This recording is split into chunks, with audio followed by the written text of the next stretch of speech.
Could politicians derail the coronavirus fight? The government or Labor? Who's right on JobKeeper? Should we keep JobKeeper? And the CBA, it's in a class of its own. I'm Peter Switzer. I'm Paul Rickard. And we're mad about money.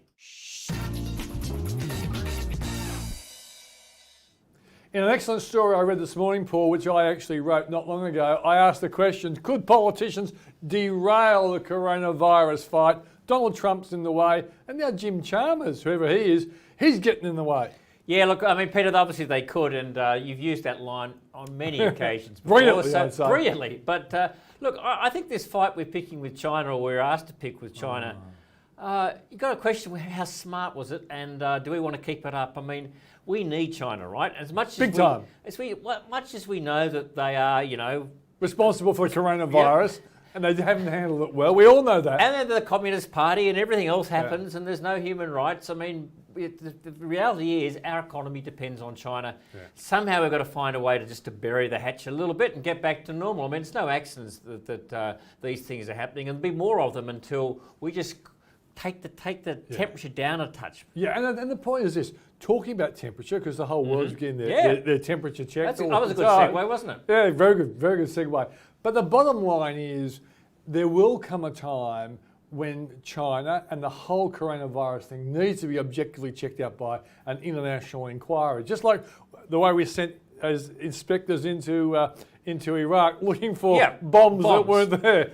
We need to do that kind of thing. Virus of mass destruction. But the bottom line is it's not now. Let's get the economy out of the woods. But the problem is Donald Trump has an election in November, and that's why he's pushed for it. And I think Scott Morrison has jumped to his defence. Yeah, well, we need friends in both America and we need friends in Beijing. But we need to take the temperature down.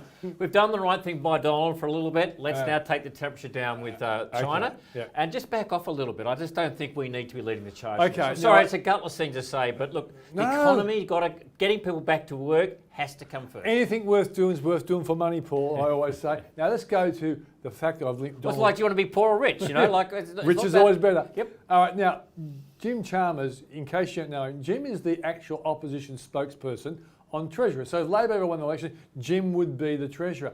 Now, yesterday he came out and said, when the Treasurer actually outlined a plan to stimulate business, to try and get the economy growing, to get jobs, Jim said, if he's got a plan, it's the same old one that got us in this mess in the first place.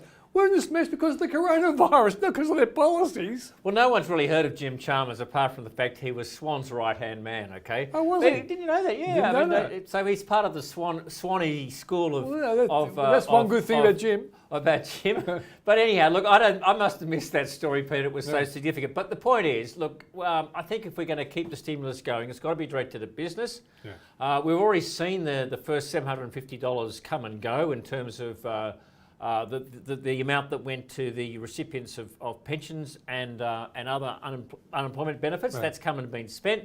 We need to keep it for business. I think the challenge for the government is unwinding this and doing it fairly quickly, because it's like all these programs. Once you put them in place, it's really hard to turn the tap off. Yeah. Somehow it's got to think about a phased transition out of this, right? And maybe that's got to come sooner. Maybe the test in terms of which businesses get it. But let's get people back to work.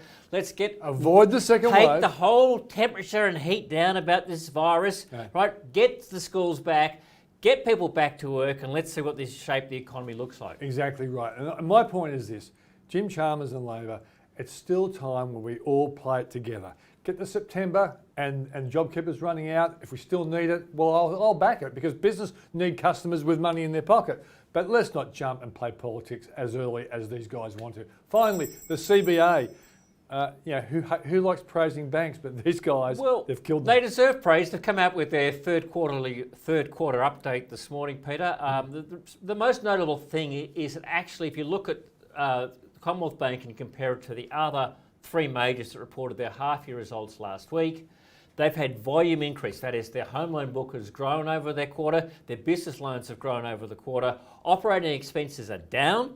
So that's better volumes, better control on expenses, and unsurprisingly, if you adjust for a few other things, the cash profit is actually up. Now, it's been reported down. They reported a cash profit of $1.3 billion for the quarter compared to an average of $2.2 billion for the last half year. That's because they've taken a $1.5 billion provision for the COVID-19. As they've all done. But take those things out. Cash profit was actually up from $2.2 to $2.4 billion. That's the difference between the apples and apples. It's apples. There is a huge difference. And look, that's why they're trading at such a premium to the other three major banks. Market is going to like the Commonwealth Bank report today. It's only one way to take it. And despite, I think, a negative lead from Wall Street, I'm not sure we're going to do that badly today, Peter, because I think we sort of took a lot of this yesterday. The banks have held us back. A good bank report's great. Let's say something nice about banks. That's unique in the media, isn't it, Paul? It is unique in the media. And look, I think you've got to hand it to CEO Matt Comyn. This is a bank that's going somewhere. It's so far in front of the other three majors. Look, NAB with Ross McEwen, maybe, he's a good operator, but they're going through the whole, change the leadership team and change the next round, and lots of spilling and killing at NAB. Westpac, the jury's out with new CEO Peter King and an activist chairman. And ANZ, I think, is just a little bit asleep at the wheels. But that's the way I read it at the moment. But for value, Westpac, but there's a reason why CBA is trading at such a premium. As Paul would say, you can bank on banks. I'm Peter Switzer. I'm Paul Rickard. And we're mad about money.